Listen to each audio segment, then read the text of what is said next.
First story. I cheated on my husband, and he punished me by setting an alarm with my own voice, saying I'm a horrible person every day for 3 years. Now I'm trapped in a toxic cycle of guilt and control, and don't know how much longer I can endure it. It all started with the slow unraveling of my marriage. A relationship I once believed was built on trust and partnership. My husband and I had hit a rough patch, a particularly brutal one. Our connection, once strong and vibrant, had been worn down by unresolved frustrations, growing resentment, and countless unspoken words. One of the biggest cracks in our foundation came when I decided to pursue a master's program. I funded it entirely on my own, yet my husband made it clear he was far from supportive. He dismissed my efforts and ambitions as if they were insignificant. The final straw for me, emotionally, was when he insisted I give up my cat, a companion I'd had for years, long before he entered my life. That decision shattered me in ways I couldn't articulate. I felt unheard, unseen, and utterly alone. Conversations to address our issues went nowhere. Each attempt to mend the growing rift ended in arguments or silence. My anxiety and unhappiness consumed me, and I lacked the tools to address it in a healthy way. That's when I made the worst decision of my life. It didn't start as an affair. I grew close to a coworker, someone who seemed to fill the emotional void I felt at home. Our conversations felt natural, comforting, and validating. With him, I felt heard in a way I hadn't in years. It wasn't about physical attraction at first. I didn't even realize the lines I was crossing emotionally. I was drawn to the way he made me feel alive, the way he seemed to understand me without judgment. I hadn't felt that kind of connection in so long that I ignored the danger signs. One morning, after yet another explosive argument with my husband, I broke. I was tired of feeling like I was constantly walking on eggshells, tired of the resentment festering between us. That same day, I sought comfort in my coworker's presence. What began as an innocent conversation escalated quickly. I kissed him, and then I went further. It was a choice I made in a moment of weakness, anger, and desperation, and as soon as it was over, I was overcome with regret. The artificial high I'd been chasing wasn't worth it. None of it was worth the betrayal, the guilt, or the person I became in that moment. That night, I confessed to my husband. I thought it was the right thing to do, to come clean and own up to my mistake. His reaction was something I will never forget. His rage was explosive, raw, and terrifying. Yet, I stayed. Somewhere in my mind, I'd convinced myself that I deserved it. Maybe it was guilt, maybe it was a misguided attempt to atone for my betrayal, but I mentally forgave him for every grievance I'd held against him. The lack of support for my education, the loss of my beloved cat. All of it faded into the background as I faced the consequences of my actions. For months, I accepted everything he demanded of me. He set strict rules. I was no longer allowed to leave the house alone unless I FaceTimed him every 30 minutes. I had to give up my career aspirations unless I found a remote job. Working in an office was out of the question. This was especially painful because I had just earned my master's degree, but I understood his need for security and control after the damage I had caused. But the most devastating consequence wasn't the loss of my autonomy, it was the alarm he made me set on my phone. Every morning, I wake up to the sound of my own voice saying, "I am a horrible person and an unfaithful wife who cheated on her husband and deserves no respect." Hearing those words in my own voice day after day has taken a toll on my mental health that I can barely describe. It feels like a dagger to my soul every morning, a painful reminder of the person I had become in my worst moment. My husband insists that this alarm is necessary, that it's a punishment I must endure for 3 years, 1 year for every month of the affair. I've tried to talk to him about it, to explain how deeply it affects me, but he refuses to listen. He won't consider counseling, adamantly believing that a therapist would try to absolve me or diminish the punishment he feels I deserve. He is firm in his belief that he alone should dictate how I make amends. I'm at a breaking point. I've accepted so much of his anger and control because I feel immense guilt for what I did, but this alarm is something I can't endure for another 2.5 years. I don't want to justify my actions. I know I was wrong. I know I hurt him deeply, and I've taken responsibility for that. But how do I set boundaries with someone who sees any pushback as further betrayal? How do I make him understand that, while I'm willing to atone for my mistakes, this form of punishment is destroying me? I want to rebuild our marriage, but I don't know how to communicate in a way that he will truly hear. I feel like I'm drowning, and every morning that alarm pulls me deeper under. I don't know how much longer I can keep this up. Second story. After my wife filed for divorce, she came back apologizing and wanting another chance. but I'm torn between rebuilding our family for the kids and moving on. Is it worth the risk? It's been a roller coaster of emotions these past few months. I never imagined I'd find myself in this position, questioning whether I should salvage what's left of my marriage or just walk away for good. Here's how everything unfolded. Earlier this year, my wife of 12 years made the decision to divorce me. For months, we had tried everything we could think of to save our relationship. Marriage counseling, endless conversations, and attempts to reconnect. Nothing seemed to work. I still loved her deeply, but according to her, she had fallen out of love with me 3 years ago. It was hard to hear, but I kept hoping things would improve. In March, the counselor suggested a separation, thinking it would give us both space to gain a new perspective on our marriage. The idea was to live apart for a while, to see if distance could help us realize what we wanted. So I moved out, and to be honest, the first few weeks were a strange kind of relief. I had my own space, my own routine, and for the first time in a long time, I wasn't walking on eggshells. I told my wife that I wouldn't file for divorce. If she wanted that, it would have to come from her. I figured that was fair. She eventually did, in May. I had been expecting it for a while, especially after we separated, but it still stung. It was like we were both closing the door to something that once meant the world to us. We talked about how we'd handle the divorce beforehand, and I thought it would be relatively simple. We didn't have much when we got married, so there wasn't a need for a prenup. But boy, was I wrong about it being simple. She wanted the house, full custody of our daughters, her car, $4,000 a month in child support, and a hefty 6-figure alimony. She's a stay-at-home mom, and I always took care of everything financially, but it hit me hard to see her asking for so much. I know she's entitled to support, but it felt like a slap in the face. It's not that I wasn't willing to provide for her and our kids, but this felt like overkill, especially since she knew that, in the end, I wouldn't have much left after that. For the past few months, the lawyers have been negotiating the details, and I've barely spoken to my wife except when it comes to our daughters. I've kept everything civil, though the tension is always there, hanging in the air. Then last night, out of nowhere, my wife called me. She asked if I would meet her for dinner because she wanted to talk.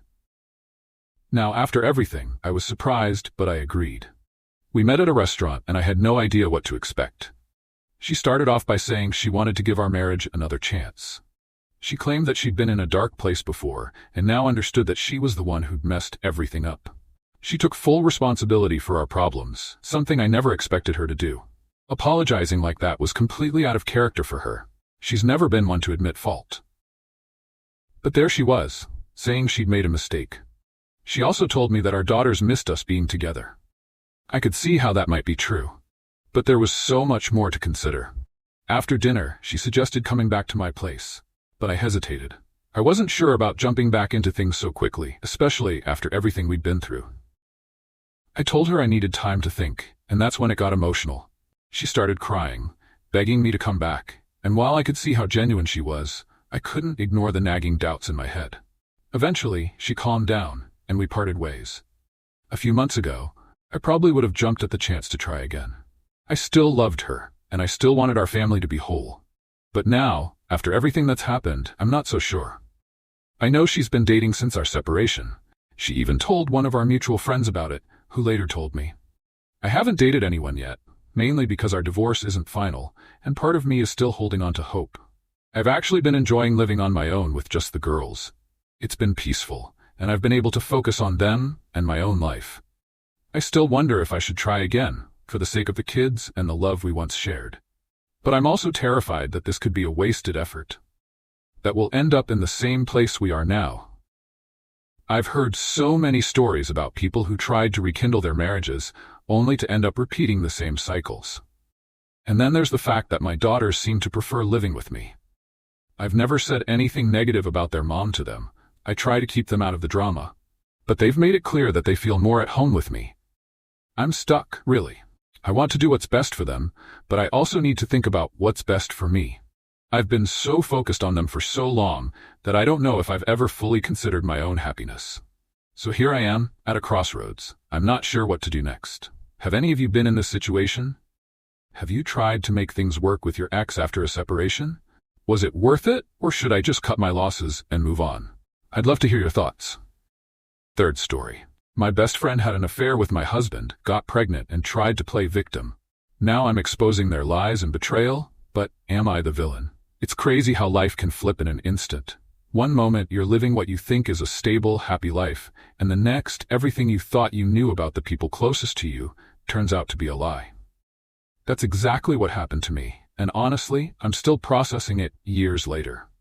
Sarah and I had been best friends for almost 30 years. We shared everything, our first crushes, the heartaches, the milestones, you name it.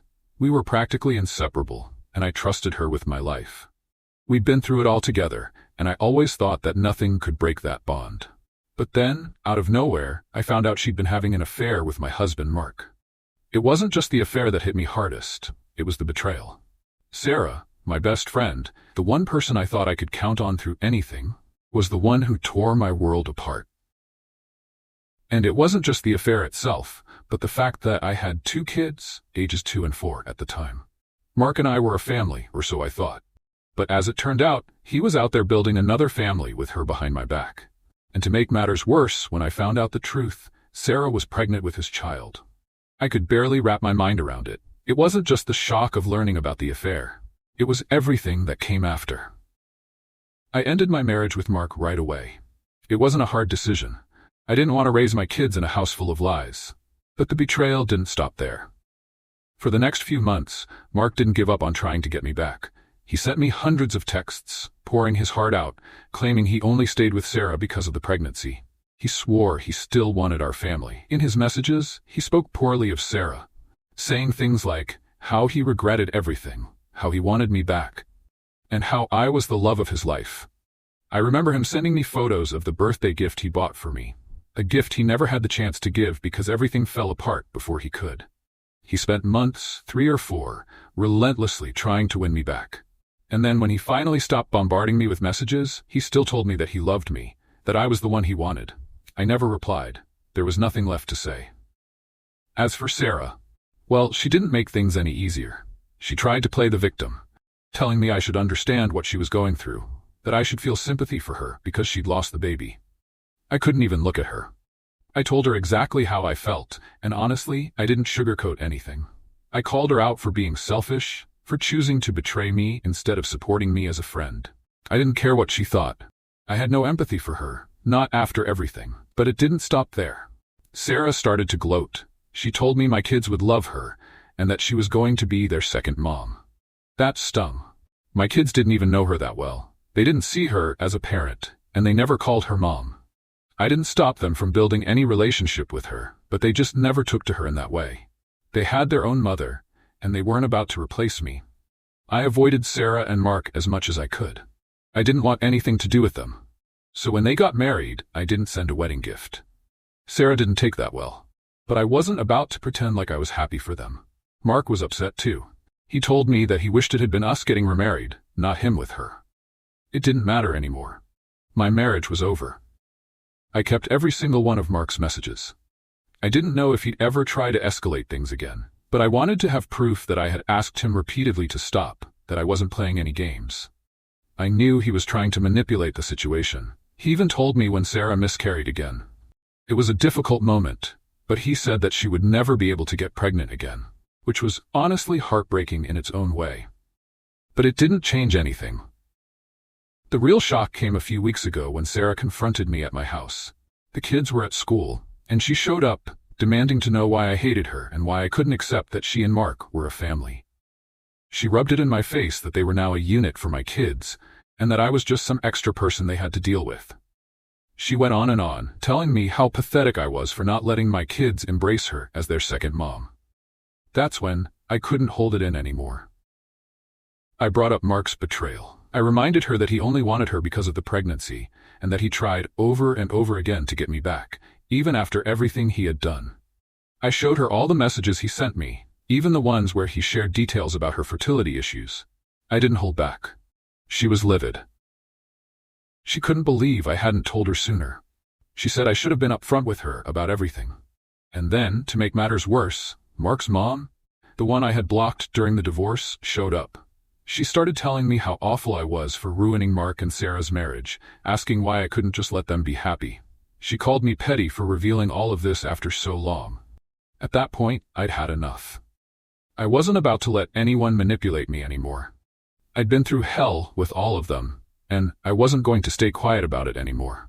So that's where I'm at now. My life is completely different from what I expected it to be 4 years ago, and I'm still dealing with the fallout from all of it. But I'm done pretending everything's fine.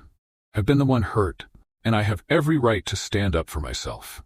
Am I the asshole for finally telling Sarah everything and revealing Mark's lies?